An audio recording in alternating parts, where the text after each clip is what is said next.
SIR মামলায় বেনজির নির্দেশ supreme কোর্টে, জুডিশিয়াল অফিসাররাই চূড়ান্ত সিদ্ধান্ত নেবেন। তাদের সিদ্ধান্তই সুপ্রিম কোর্টের সিদ্ধান্ত বলে বিবেচিত হবে এমনই নির্দেশ দিয়েছে সুপ্রিম কোর্ট। পাশাপাশি এটাও বলা হয়েছে এই জুডিশিয়াল অফিসাররা তারা অবসরপ্রাপ্ত বিচারপতিদের পরামর্শ নিতে পারেন। আজ এসআইআর মামলায় এমনই বেনজির নির্দেশ দিল সুপ্রিম কোর্ট। সুপ্রিম কোর্ট আরও বলেছে যে হাইকোর্টের প্রধান বিচারপতিকে ডিস্ট্রিক্ট জজ, অ্যাডিশনাল ডিস্ট্রিক্ট জজ নিয়োগের নির্দেশ। জুডিশিয়াল অফিসারদের পরামর্শ দেবেন অবসরপ্রাপ্ত বিচারপতিরা। আর এই জুডিশিয়াল অফিসারদের নির্দেশে চূড়ান্ত লজিক্যাল ডিসক্রিপেন্সি নিয়ে শুনানি করে সিদ্ধান্ত নেবে বিচার বিভাগ। জুডিশিয়াল অফিসারদের নির্দেশ সুপ্রিম কোর্টের নির্দেশ বলেই মানতে হবে। রাজ্যকে অবিলম্বে এটা মানতে হবে নির্দেশ দেশের প্রধান বিচারপতি।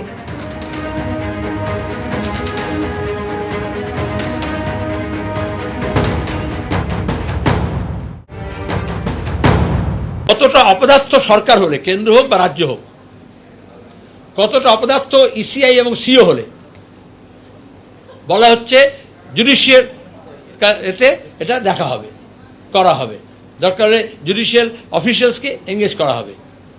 আমরা সবাই জানি ইলেকশন কমিশন, সিও অফিস, তারপরে স্টেট গভর্নমেন্টের যে স্ট্রাকচার, তার মধ্যে অনেক সময় সেন্ট্রাল গভর্নমেন্টের যে এমপ্লয়িজ তাদেরকে নিয়ে, স্টেট গভর্নমেন্টের নিয়ে এগুলো করায়। নতুন নাকি? কনস্টিটিউশনাল স্কিম অফ থিংসটা শ্যাটার্ড হয়ে যায়, সেপারেশন অফ পাওয়ারটা শ্যাটার্ড হয়ে যায়। রাজ্য সরকার তার ব্যর্থতা মেনে নিক, সিও দপ্তর তার ব্যর্থতা মেনে নিক, ইসিআই তার ব্যর্থতা মেনে নিক। একটা এমনিতে বললে একটা রুটিন কাজ, রেগুলার কাজ, আগেও হয়েছে, এখনও হচ্ছে, কিন্তু সেটা করতে গিয়ে কীরকম পদে পদে একদিকে ট্রমা, অন্যদিকে হোঁচট। গত শুনানিতে গ্রুপ বি অফিসারদের নিয়েও পর্যবেক্ষণ ছিল সুপ্রিম কোর্টের। সেই প্রসঙ্গ আজ সওয়াল জবাবে ফের ওঠে। সুপ্রিম কোর্ট জানতে চায় গ্রুপ বি অফিসারদের কি অবস্থা। জানতে চান সুপ্রিম কোর্টের প্রধান বিচারপতি। রাজ্য 8,500 গ্রুপ বি অফিসার দিয়েছে, জানান রাজ্যের তরফে আইনজীবী কপিল সিব্বল।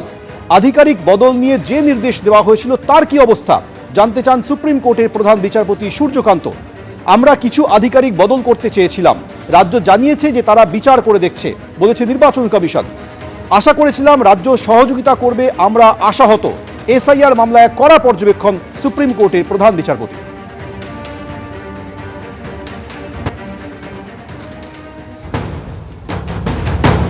সুপ্রিম কোর্ট তো স্পষ্ট বলেছে তার অবজারভেশনে যে ক্লাস এ অফিসার কেন দেয়া হয়নি, এবং এটা ইচ্ছে করে করা হচ্ছে। কারণ এই ক্লাস এ বাংলাভাষী বাঙালি অফিসার দিলে পরে তারা বাংলা বুঝতে পারতেন, বাংলা পড়তে পারতেন, কথা বলতে পারতেন বাংলায়।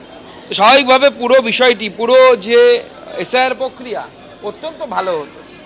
ইচ্ছে করে মমতা বন্দ্যোপাধ্যায় এটা করছে। সেই জন্য দেখুন গুজরাটে আমাদের পরে শুরু হয়ে এসআইআর কমপ্লিট হয়ে গেল, একদম লিস্ট বেরিয়ে গেল, আমাদের এখানে অফিসাররা পাচ্ছে না। ব্যর্থতা কার? রাজ্য সরকারের ব্যর্থতা।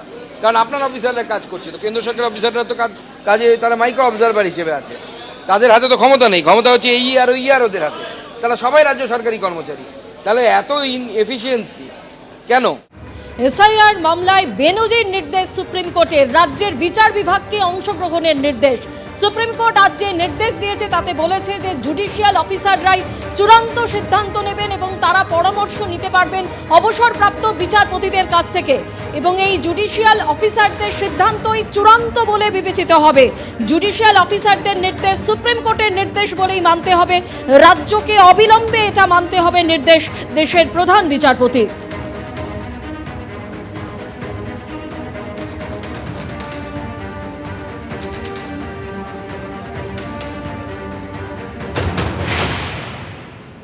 ভারতবর্ষের ইলেকটোরাল রিফর্মসের আজকে ইতিহাস তৈরি হলো।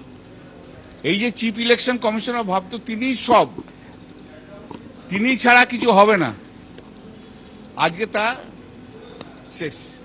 Chief justice of Calcutta high court তিনি জুডিশিয়াল অফিসার্স অ্যাপয়েন্ট করবেন ইন দি লেভেল অফ, মানে লেভেলটা হচ্ছে ডিস্ট্রিক্ট জাজ এবং অ্যাডিশনাল ডিস্ট্রিক্ট জাজের লেভেলে, এবং এক্স জুডিশিয়াল অফিসারদেরও অ্যাপয়েন্টমেন্ট করতে পারেন।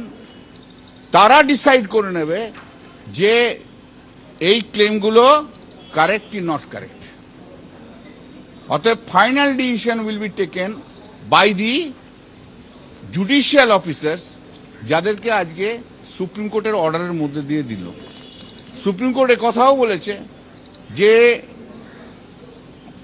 ভারতবর্ষের সংবিধানে মানুষের অধিকার হচ্ছে সবচেয়ে বড় অধিকার। যত ডকুমেন্ট আছে যেগুলো আপলোড দিয়েছে দিয়েছে আপলোডও হয়নি, সেই ডকুমেন্টকেও এক্সামিন করতে হবে। ল অ্যান্ড অর্ডার যা আছে সেই ল অ্যান্ড অর্ডার যাতে মেনটেন হয়, সেই ল অ্যান্ড অর্ডার দেখতে প্রতিটি এসপিকে বলেছে এই যে এক্সারসাইজটা যখন হবে তখন এসপি তার পুলিশ ফোর্স নিয়ে যা যা হেল্প করার করতে হবে।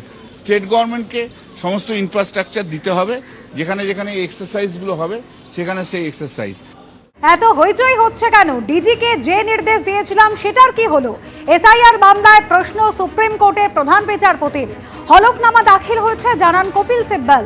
প্রকাশ্যে হুমকি দেওয়া হচ্ছে, পুলিশ কোনো পদক্ষেপ করছে না। সুপ্রিম কোর্টে অভিযোগ নির্বাচন কমিশনের। দুর্ভাগ্যজনকভাবে নির্বাচনের আগে এই ধরনের দায়িত্বজ্ঞানহীন মন্তব্য করা হয়। এসআইআর মামলায় কড়া পর্যবেক্ষণ সুপ্রিম কোর্টের প্রধান বিচারপতির। ডিজি যদি পদক্ষেপ না করেন তাহলে কিন্তু কড়া পদক্ষেপ, প্রধান বিচারপতি বলেন। কমিশনের প্রত্যেকটি অভিযোগ গুরুত্ব দিয়ে দেখেছেন ডিজি, এমনই জানান আদালতে দাঁড়িয়ে কপিল সিব্বল।